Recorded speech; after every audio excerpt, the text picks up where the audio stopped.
Have you ever stood beneath the sky at dawn and felt utterly exhausted?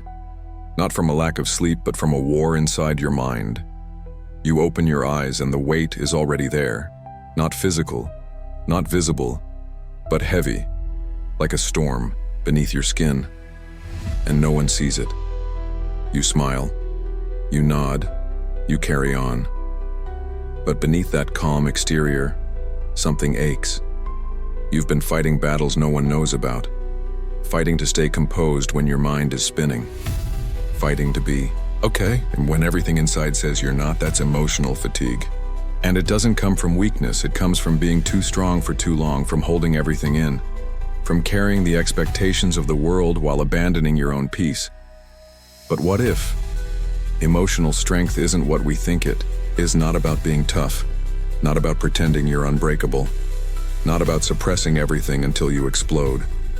What if true emotional strength is about presence, about clarity, about mastering the one thing the world can never take from you, your inner world? This is where the Stoics come in. Men like Marcus Aurelius, Epictetus, and Seneca, who faced exile, war, slavery, betrayal, and yet remained centered, calm, even kind, because they understood something we've forgotten: that power does not come from control over others. It comes from control over yourself, that the strongest person in the room isn't the loudest, isn't the most dominant. It's the one who stays grounded when everyone else is falling apart.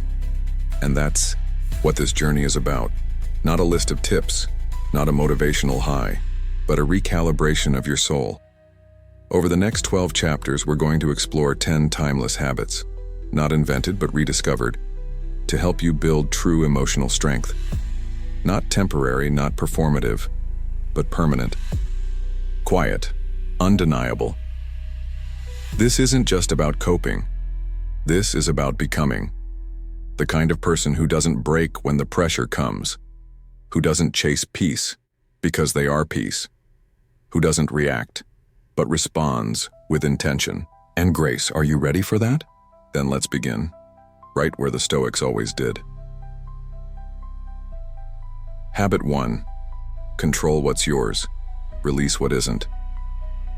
Picture this. You wake up and the day begins before you do. Your phone buzzes, emails, notifications, expectations. The world is already asking you to be 10 things when before you've even remembered who you are. Sound familiar? We step into the chaos without a shield, and by noon we're overwhelmed. By evening we're depleted, and by night we wonder why we feel so powerless. But what if the power isn't in doing more? It's in doing less, deliberately. What if emotional strength begins, not by controlling the world mice, but by understanding what's not yours to control? This is where the Stoic lens sharpens your life. They divided everything into 2 categories: things within your control, everything else, simple, ruthless, liberating. Your thoughts, yours. Your choices, yours. Your reactions, 100% yours. But other people's actions, not yours. The past, not yours. The future, not yet. The outcome, not entirely. And yet, we spend so much of our emotional energy trying to fix, change, predict, manage what's outside our reach. No wonder we're exhausted. So here's the shift. Tomorrow morning, before your feet touch the floor, ask, what is mine to carry today? Not everything, not everyone's mood, not every possibility, just your breath, your tone, your focus, your discipline. That's where your power lives. Let's get practical. You're heading into a tense meeting. You can't control what others say. You can control your preparation. You can control your tone. You can control whether you bring tension or calm. You're stuck in traffic. You can't control the delay. You can control your music, your breathing, your inner dialogue. Control is not force. It's clarity. It's choosing where to put your energy instead of scattering it like confetti on things that won't ever change. Now let's make this real. For the next 24 hours, do this. Every time you feel overwhelmed, ask yourself, is this within my control? If the answer is yes, act. If it's no, release. Not with resentment, not with apathy, but with intention. Release what you can't control, not because it doesn't matter, but because you matter more. And with every release, you reclaim a piece of yourself, your energy, your sanity, your emotional clarity. That is where true strength begins. 2. The inner pause. Choose your response before the world chooses it for you. It happens fast. A tone you don't like, a message that hits the wrong nerve, a look, a word, a trigger, and before you know it, you're reacting. You raise your voice, you tighten your jaw, you fire off that text, too fast, too raw, and 5 minutes later, regret sets in, not because you didn't feel what you felt, but because you let the feeling make the decision. That's the human condition. We're not wired for peace. We're wired for survival. The brain spots a threat, real or perceived, and says, attack, defend, escape. But in a civilized world, in an emotional world, that instinct can destroy relationships, can fracture trust, can sabotage your progress. So what do? We install the pause, a sacred space, a buffer between the feeling and the action. Because here's the truth. You are not your first emotion. Anger, jealousy, fear, resentment, they'll visit. You can't stop them from arriving, but you can decide whether they're welcome guests or just passing clouds. And that decision happens in the pause. The Stoics understood this better than anyone. They didn't try to erase emotion. They respected it, but they refused to be ruled by it. Epictetus said, "We are not disturbed by events, but by the views we take of them." Translation? It's not what happens, it's how you interpret it. Someone cuts you off in traffic. Your survival brain screams, "Disrespect!" But the wise mind pauses and says, maybe they're rushing to the hospital. Someone criticizes your work. Your ego wants to retaliate. But the soul that has learned to pause asks, is there something useful here? That pause is your superpower, because in that moment you are no longer a puppet of your emotions. You become the architect of your response. Let's make this real.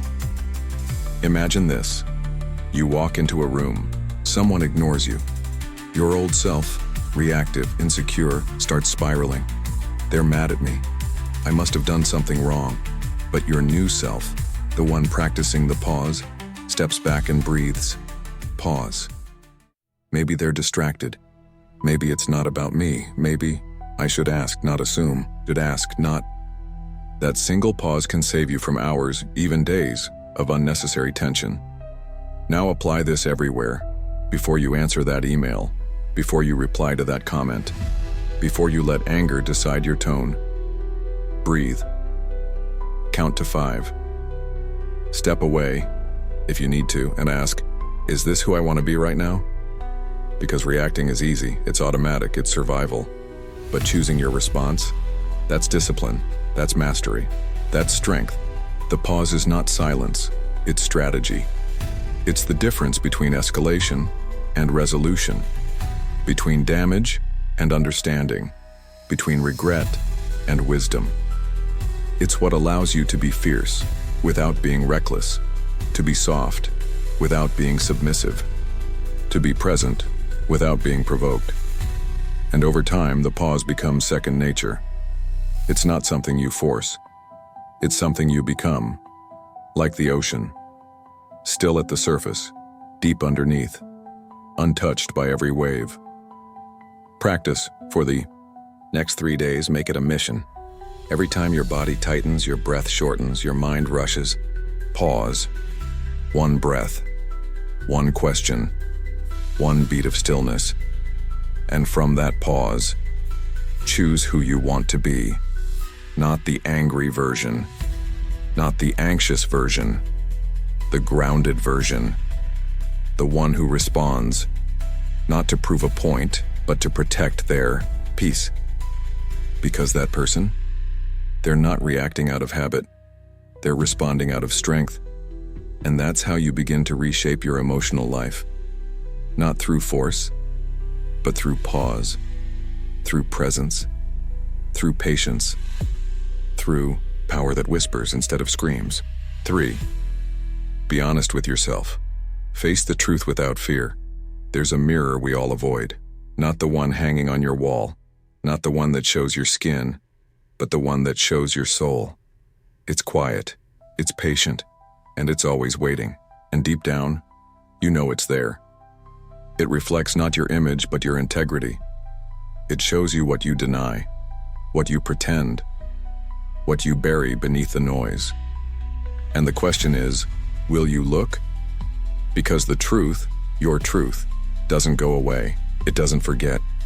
It doesn't fade. You can distract yourself, entertain yourself, numb yourself. But when the music stops, when the phone dies, when the night gets quiet, it returns. That whisper in the dark, that knot in your gut, that feeling that something's off, not with them, but with you. This is where the third habit begins, radical honesty, not the kind you weaponize against others, not the kind you post on social media to prove you're authentic, but the quiet, internal kind, the kind that no one sees, but everyone eventually feels. Because until you are honest with yourself, nothing changes. You can't heal what you won't name. You can't grow past what you won't admit. And that's what makes this habit so hard and so powerful. The Stoics didn't chase perfection. They chased truth. Every night Marcus Aurelius would write in his journal, not to brag, not to complain, but to ask, where did I act out of pride today? Where did fear drive my decision? What lie did I tell myself? And why? No judgment, no shame, just clarity, because self-awareness is the beginning of all wisdom. But let's be real. Self-honesty hurts. It means admitting that the relationship you're in isn't love. It's dependency. That the job you're clinging to is slowly killing your spirit. That the busy life you boast about is a distraction from your deeper emptiness. It means facing the patterns, the excuses, the truths you've dressed up in logic and fear. But here's the paradox. The moment you stop hiding is the moment you start healing. Because when you finally face the truth, you stop living in denial and start living in alignment. And alignment is peace. It's knowing that your actions match your values, that your decisions reflect your reality, that your outer life echoes your inner truth. And that kind of life, it doesn't shake when things fall apart, because it wasn't built on illusion. It was built on you, raw, real, resolved. So how do you practice this habit? Start small, start silent. Each night, before you sleep, ask, what did I avoid today? What did I pretend was fine but wasn't? What part of me am I not proud of, and why? Write it down. Speak it out, sit with it, and then forgive yourself. Not for being imperfect, but for being honest. Because the goal isn't to punish yourself. It's to know yourself, to reclaim the parts you've exiled, to embrace the full picture, the flaws, the fears, the fire. Because when you live in truth, you stop chasing validation. You stop fearing exposure. You stop needing masks to make you lovable. And you discover that who you are, in your rawest form, isn't broken. It's becoming. And that process begins with honesty. Unfiltered, uncomfortable, and utterly necessary. 4. Reflect on daily events. Turn your life into a lesson. Another day ends. The sun sets. The inbox closes. The conversation's quiet. And the world finally pauses. But you don't, because your mind, it's still replaying things. That awkward moment at work. The thing you wish you hadn't said. The thing you should have said but didn't. It spins. And you lie there, scrolling, numbing, distracting, hoping it'll all just go away by morning. But what if you didn't push it away? What if instead of running from your day, you faced it?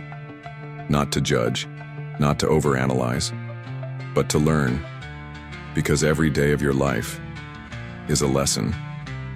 But most of us are moving too fast to notice what it's trying to teach us. The fourth habit is simple, but transformative. Reflection, a daily ritual of sitting with your experiences, sifting through the noise, finding the gold, letting the rest fall away. Because what's the point of living 1,000 days if you never pause to understand one of them? Marcus Aurelius wrote, "Meditations, not for the world, but for himself." Each night he asked, "Where did I act out of alignment today? Where did I show strength? Where did I let my emotions take over? What patterns are repeating and why?" He wasn't trying to be perfect. He was trying to be aware, and that awareness was his armor. Because the mind that reflects is the mind that refines. It doesn't repeat, it evolves. But let's get real. Reflection isn't glamorous. It's not a dopamine hit. It's not something you can brag about on Instagram. It's slow, it's honest, it's often uncomfortable, because when you pause, you see the moments you ignored, the little ways you betrayed yourself, the subtle lies you told to keep the peace. But you also see your growth, your resilience, the quiet strength it took to stay calm when everything pulled you toward chaos. Reflection is a mirror, and mirrors don't lie. So here's your invitation. Tonight, before bed, don't scroll, don't numb, don't run, just sit 5 minutes alone with yourself and ask, what did I feel today and why? What did I learn about myself today? What would I do differently, not to regret, but to grow? Write it, whisper it, think it, but own it. Because if you don't review your days, you'll repeat them, and that's how people stay stuck. Not because life doesn't change, but because they don't. This habit is your compass. It helps you course correct. It reveals patterns. It deepens your emotional awareness, and over time, something powerful happens. You stop reacting out of habit and start responding from wisdom. You stop being surprised by your own behaviors because you've studied them. You've refined them. You've taken responsibility for them. That's emotional maturity. That's evolution. That's strength that cannot be faked. So make it sacred. Reflection isn't an afterthought. It's the final act of self-respect. Before sleep, your life is speaking to you every day, through your choices, through your reactions, through your emotions, but you'll never hear it if you don't listen. So tonight, pause, reflect, learn, because in that quiet space, you're not just reviewing your day, you're rewriting your life. 5. Practice daily gratitude. Remember what still remains. We live in a world that whispers one message over and over again. It's not enough. Not enough money. Not enough time. Not enough followers. Not enough progress. Not enough you. And we listen. We believe it. So we chase.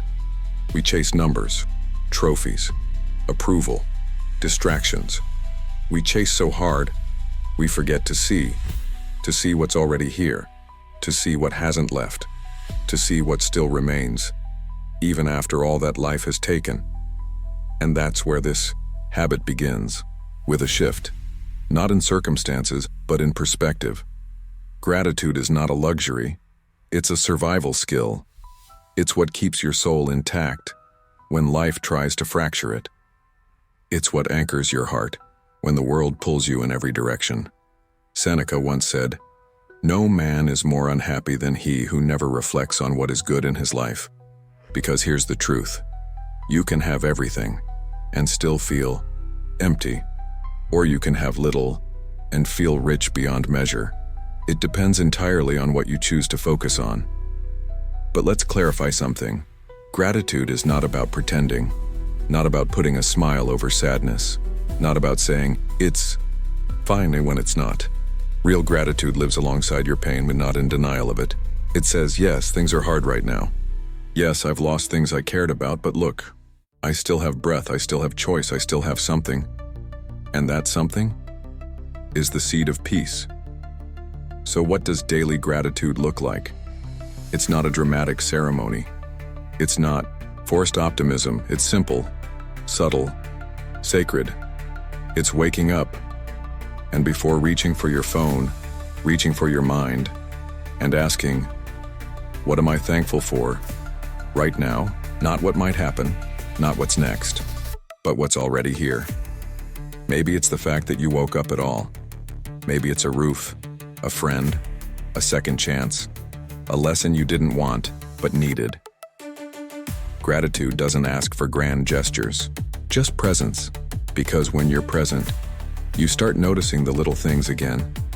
The way sunlight touches your skin, the taste of your coffee, the sound of someone laughing in the next room, the fact that your heart, against all odds, keeps beating.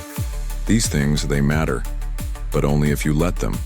And the more you notice them, the less power stress has over you, the less urgent your fears feel, the more grounded you become, not in what's missing, but in what is. Gratitude rewires your mind. Neuroscience confirms it. Every time you focus on what's good, you create new patterns, pathways that lean toward peace instead of panic. You train your brain to see possibility instead of lack, to hold on to hope instead of helplessness. And that shift is not soft. It's radical. Because in a world that teaches you to always want more, gratitude says, I'm already enough. This is already enough. And from here, I will grow. Practice. For the next 7 days, start every morning with this ritual. Before checking your phone, before checking your problems, whisper 3 things you're grateful for. Say them out loud. Write them. Feel them. And let that gratitude set the tone before the world tries to hijack your mood, because you deserve to begin your day with strength. And gratitude is strength. Final truth. Gratitude doesn't change your circumstances. It changes you, and when you change, you start showing up differently, with more grace, with more patience, with more power, because no matter how dark life gets, there's always something left to be thankful for. And as long as you can find that, you're never truly lost. Caro. The art of letting go. Release to rise loss comes quietly. Sometimes it announces itself, like a storm breaking in the middle of a conversation. Sometimes it arrives silently, like a familiar face slowly turning into a stranger. But no matter how it comes, it always leaves something behind, an empty space, an ache, a question with no answer. And in that silence, we reach. We reach for what was. We replay it, rebuild it, rewrite it in our minds, hoping that maybe, just maybe, we can bring it back. But we can't, because some things aren't meant to be held forever. Some chapters are only written to be closed. And that's the hardest lesson of all, to let go. Not because it's easy, but because it's necessary. Letting go is not forgetting. It's not pretending it didn't matter. It's not acting like it didn't hurt. It's standing in the full truth of what you had and choosing to release it anyway. Why? Because holding on doesn't preserve it. It just prolongs your pain. The Stoics knew this deeply. They didn't see loss as failure. They saw it as nature. Marcus Aurelius wrote, "Loss is nothing but change, and change is nature's delight." Everything changes. Everything ends. The seasons, the relationships, the versions of yourself you once clung to. And resisting that flow only makes the current hit harder. Letting go is not weakness. It's wisdom. It's trust, not in outcomes, but in yourself. But how do you actually let go? How do you stop replaying that conversation? How do you release someone you loved? How do you walk away from a dream that never became real? You start here, by acknowledging what can no longer continue. Let go of trying to fix what doesn't. Want healing. Let go of chasing someone who's already gone. Let go of proving your worth to those who refuse to see it, because every time you grip tighter, you close your hands to what life wants to give you next. Letting go creates space. Space for peace. Space for growth. Space for you, the real you, the one you've neglected while holding on. And maybe that's the hidden purpose of every loss, to make room for your becoming. Because as long as you're clinging to what was, you can't rise into what's waiting. Practice. Think of one thing, one person, one story, one belief that you've been holding on to, but know you've outgrown. Now ask yourself, what is this costing me to keep? Your peace, your presence, your power? Then breathe and whisper out loud, if you can. I release this. I don't need to carry it anymore. You might cry. You might resist. That's okay. Letting go isn't one big act. It's 100 small choices, day by day, moment by moment. But each time you release, you rise a little higher. You become a little freer. And here's the truth most people never realize: letting go doesn't take something from you. It returns something to you. Your energy, your focus, your self-respect. It reminds you that peace isn't found in control. It's found in surrender, not giving up, but giving in to life, to change, to trust. So the next time something slips through your fingers, don't chase it, let it fall, and trust. What's meant for you doesn't need to be forced. It will stay, it will grow, or it will return in a new form when you're finally ready, but only if your hands are open. 7. Set clear priorities. Protect what truly matters. You wake up. The world doesn't wait. It comes for you. Fast, loud, relentless. Messages, notifications, expectations. Everyone wants a piece of you. Your time, your energy, your attention, and if you're not careful, they'll take it, all of it. Not because they're cruel, but because you didn't decide first. You didn't choose. You didn't protect your priorities, so the day chooses for you. And what matters most gets buried under what feels urgent. This is the silent tragedy of modern life. We stay busy, but not aligned. We stay in motion, but not in purpose. We confuse activity with intention and end the day wondering why we feel so empty. But there's another way. The Stoics called it right action. Not more action, not louder action, but the right ones. Marcus Aurelius asked himself constantly, is this essential? Does this align with my purpose? Or am I just reacting to noise? Because when you stop asking those questions, you stop living. You just survive. You wake up, you chase, you collapse, you repeat. But emotional strength demands discernment, the ability to filter, to say, this matters, that doesn't. This deserves my full self. That, none of me. Setting priorities is an act of self-respect. It says, I know what I value. I know what builds me, and I will no longer trade my peace for someone else's agenda. You see, the truth is, you don't need more time. You need clarity, because you already have time. You just keep giving it to the wrong things. So how do you reclaim it? You begin by asking one brutal question. What do I never want to regret? It won't be the emails, the meetings, the small talk, the scrolling. It will be the book you never wrote, the family you ignored, the health you postponed, the peace you sacrificed. That's your list. That's your compass. Everything else is noise. Let's get practical. Write down your top 3 priorities, not for work, but for life. Maybe it's your health, your growth, your relationships, your creative voice, your spiritual center. Now, compare that list to how you actually spend your time. Does it match? If not, adjust, relentlessly, ruthlessly. Because here's the rule. If it doesn't align, it gets declined. Not with guilt, not with apology, but with conviction.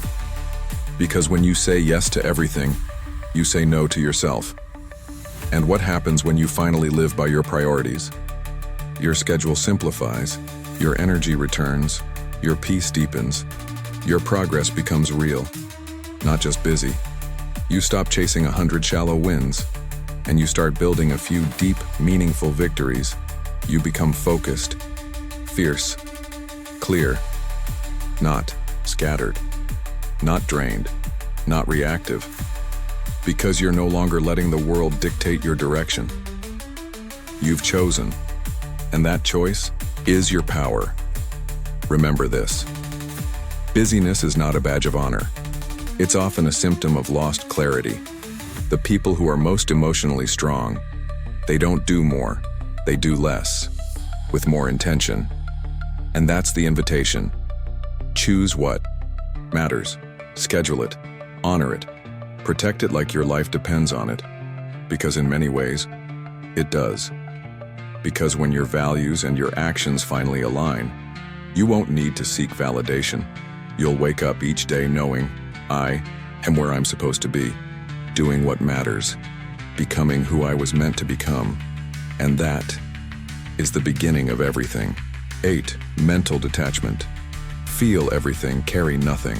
The world wants your attention, every headline, every post, every opinion, every fear. It screams, whispers, tugs, trying to make everything feel urgent, personal, necessary. But here's the truth.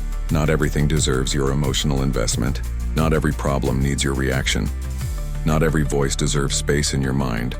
And the cost of caring too much about the wrong things is that you slowly forget what truly matters. Mental detachment is not indifference. It's not apathy. It's not isolation. It's not pretending you don't feel. It's something much harder and much stronger. It's feeling fully, without drowning. It's caring deeply, without clinging. It's engaging with the world, without being consumed by it. It's the art of being present, but not owned. The Stoics practice this every day. Epictetus taught, some things are up to us, some are not. And to survive, emotionally, mentally, spiritually, you must learn to separate them, to ask, is this mine to carry? And if it's not, put it down. Here's what mental detachment sounds like. I can listen to your anger without absorbing it. I can read the news without spiraling into fear. I can witness unfairness and still choose wise action over outrage. It's not about detaching from reality. It's about detaching from reactivity. You stop letting your peace be hijacked by every tweet, every mood, every circumstance. You stop being a leaf in the wind and become the mountain. But what makes this habit hard? We're taught that if we care, we must carry, that love means suffering, that awareness means anxiety. But that's a lie. You can love and still protect your sanity. You can help and still set boundaries. You can be aware and still sleep at night, because you get to decide what enters your emotional space. Not the world, not your phone, not your past. You. Let's make this practical. Next time something triggers you, a message, a headline, a disrespectful comment, pause, breathe, and ask yourself, is this within my control? Is this mine to solve? Does this deserve my peace? If the answer is no, release. Let the storm pass, because storms will come. But if you build your peace on things outside of you, every gust of wind will knock you down. Mental detachment is an act of emotional maturity. It's what allows you to stay calm when others panic, remain kind when others attack, be present and without being pulled apart. It's not about withdrawing. It's about strengthening your core so that no matter what swirls around you, you remain unmoved, still, clear, anchored. And when you master this, life becomes less chaotic, not because the world changes, but because your relationship to it does. You see more, you understand more, but you suffer less, because you've learned to carry only what's yours. and let the rest pass through you like wind through trees. That's not cold, that's wise. And in a world obsessed with reaction, that wisdom makes you rare, unshakable, composed, free. 9. Presence without overwhelm. Come back to now. Where are you? Right now? Not physically, not geographically, but mentally, emotionally, spiritually. Are you here? Or are you lost in a future that hasn't happened? Reliving a past that no longer exists? We've become experts at disappearing into anxiety, into memories, into worries, into what-ifs and what was. So much so that the only place we rarely are is here. This breath, this moment, this life. But this is the paradox of emotional strength. It doesn't come from doing more. It doesn't come from controlling everything. It comes from presence, from being fully here, from not resisting the moment, and even when it's hard, from letting now be enough. Because presence is not weakness, it's not passivity, it's power. Undistracted, undivided, undeniable. The Stoics weren't obsessed with the past. They didn't fantasize about the future. They lived in the moment. Not because it was easy, but because it was the only place they had control.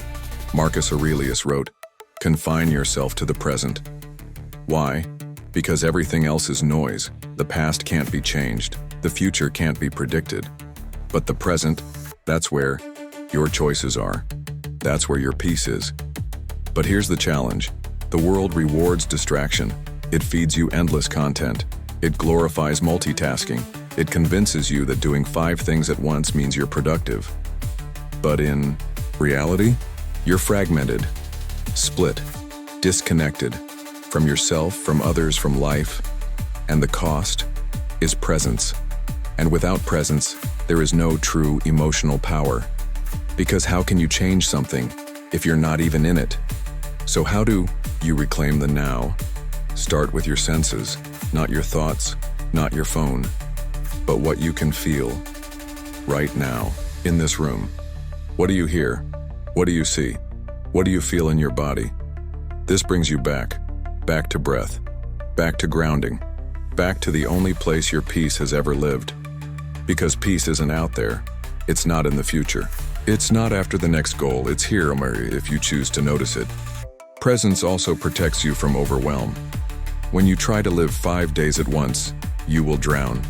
But when you live just today, you find space. You realize you don't need to solve your whole life today.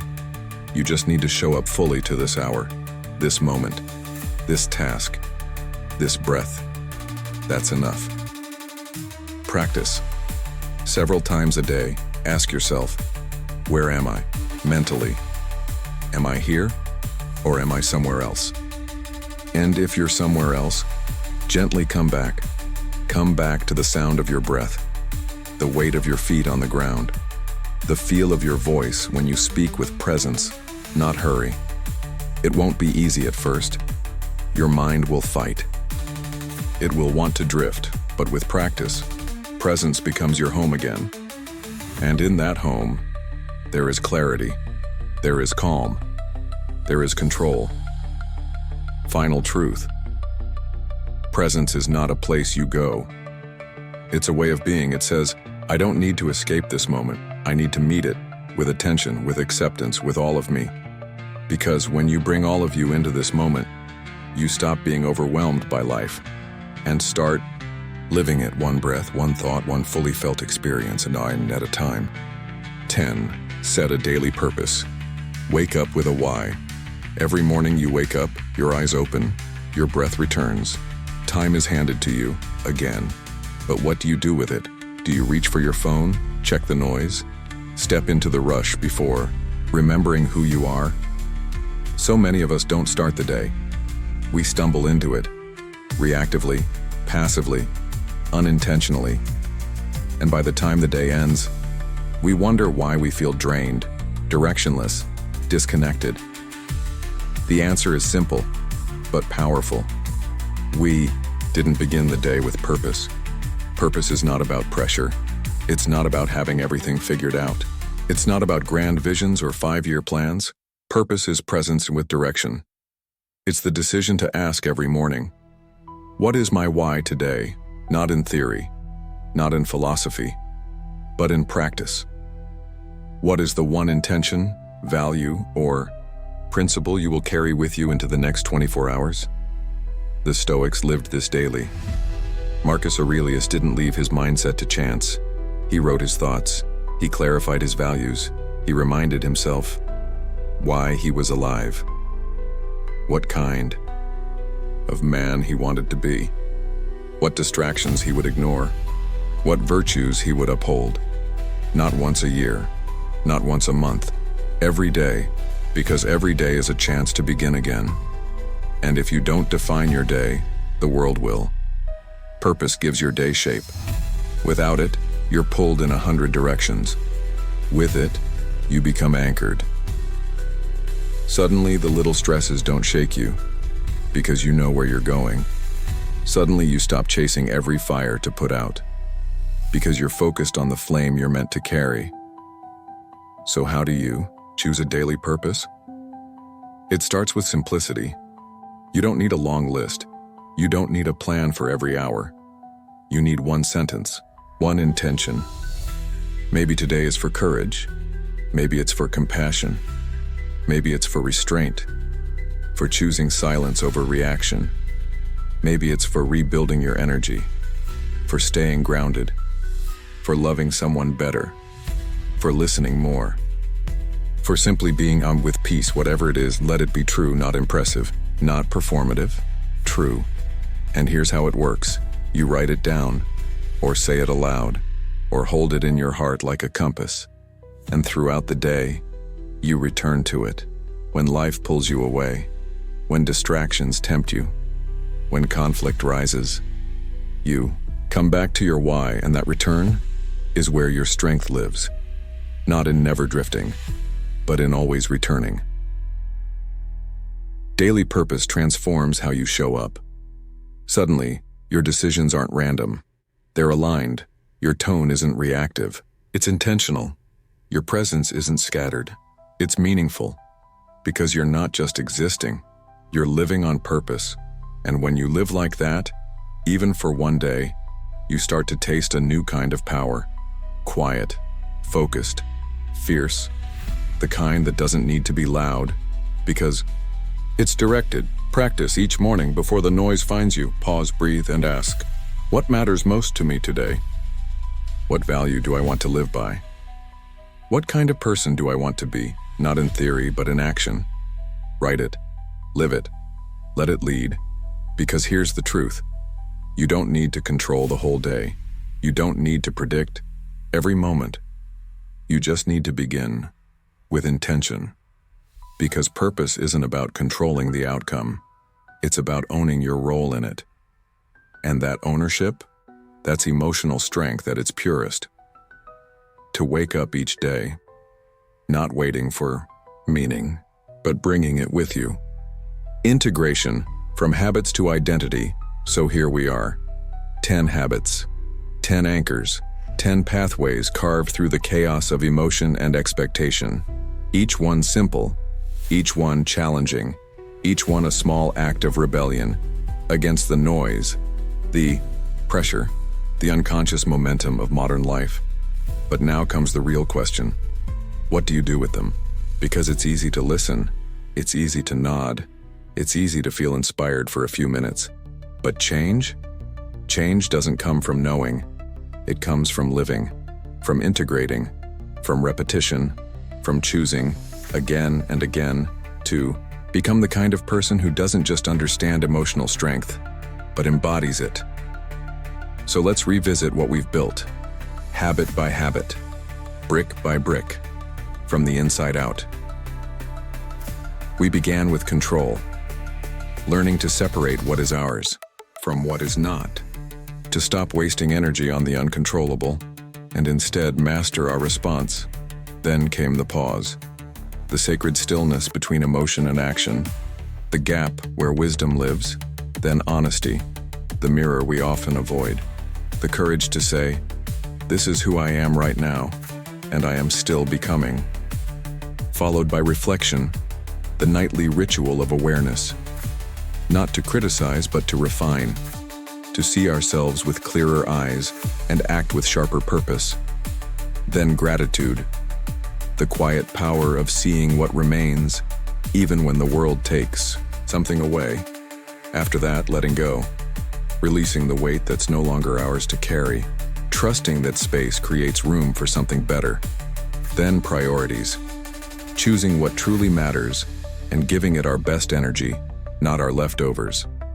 And mental detachment, not coldness, but clarity, the ability to engage deeply without being consumed. Then presence, not as a theory, but as a lifestyle, the practice of showing up fully to the only moment we ever truly have, now. And finally, purpose, not in grand declarations, but in daily intention. The quiet compass that points us forward, even in the fog. Now look at these again. Do you see what they form? Not a checklist, not a routine, a person. A person who moves through the world with awareness, with discipline, with grace. A person who chooses how to live instead of being pulled by every passing emotion or external demand.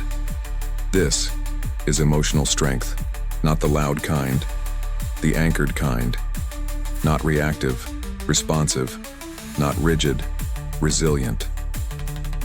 And here's the deeper truth. These habits, they don't make you someone new. They reveal who you really are. Underneath all the noise, they peel back the layers of fear, distraction, conditioning, and bring you face to face with your essence, your courage, your focus, your calm, your fire. They don't add, they uncover, because strength has always been in you. These practices simply remind you how to reach it. But transformation doesn't happen in the mind. It happens in the moments, in the real world, when someone disrespects you, when life throws you off course, when your emotions scream louder than your principles. That's when these habits become more than ideas. They become your armor, your anchor, your identity. So as we prepare to close, let me ask you, who are you becoming? Not who do you want to impress, not who do you want others to see, but you, in the dark, in silence, in solitude. Who are you when no one's watching, but your own conscience, because that version of you is the one this journey was always meant for. The one who doesn't just survive the world, but walks through it with stillness, with sharp eyes, with a soft heart, and an unshakable core, becoming. The final return to yourself. This is the end, not of the story, but of the illusion. The illusion that you are powerless, that you need more, be more, prove more, to be strong. Because now, you know better. You've walked through 10 habits, 10 invitations to take your life back, 10 mirrors reflecting not just who you are, but who you could be if you chose fully. And that choice? It's yours, now. Not someday, not when things calm down, not after the next promotion, the next apology, the next permission slip from the world. Now, because the truth is, life won't slow down. The world won't suddenly become easier. Emotions will still rise. Storms will still come. But you are no longer the same. You don't fear the storm because you are the calm. You don't break under pressure because you've built your resilience brick by brick in silence when no one applauded. You don't seek strength outside because you've remembered where it always lived, within. Let's be honest, there will still be days when you forget, when you react, when you spiral, when you want to give up. That's okay, because mastery isn't perfection. It's returning to the breath, to the pause, to the mirror, to the practice, to the purpose, again and again and again. Each return, a quiet revolution, and one day, you'll look back and realize something has shifted. You don't rush into conflict. You don't crumble when plans fall apart. You don't explain yourself to everyone who misunderstands. You just are. Still, certain, clear. Not because the world became gentle, but because you stopped waiting for it to. You became your own steadiness, your own sanctuary, your own source of peace. So here, at the end, let's return to where it began. Have you ever felt emotionally drained? Like you were barely holding it together? Good. Because now, you don't have to hold it all. You just have to hold yourself. With honesty, with discipline, with intention, with love. This is not a moment of inspiration. This is a rebirth of identity. You are no longer someone trying to be strong. You are someone who is strong. Because you've done the work. You've faced the truth. You've returned to yourself again and again, and found something unbreakable there. And from this place, you lead, you love, you listen, you live. Not just to exist, but to expand. One day, one habit, one choice at a time. Final challenge, don't memorize this voiceover, become it. Pick one habit, start today. Not perfectly, but intentionally, make it yours. Live it when it's inconvenient. Practice it when no one's watching. And as you do, you'll become the kind of person who doesn't just talk about strength. You radiate it. Not because life is easy, but because you are anchored. So go, not to chase anything, but to carry everything you've remembered. You are not behind. You are not broken. You are not waiting for strength to find you. You are it.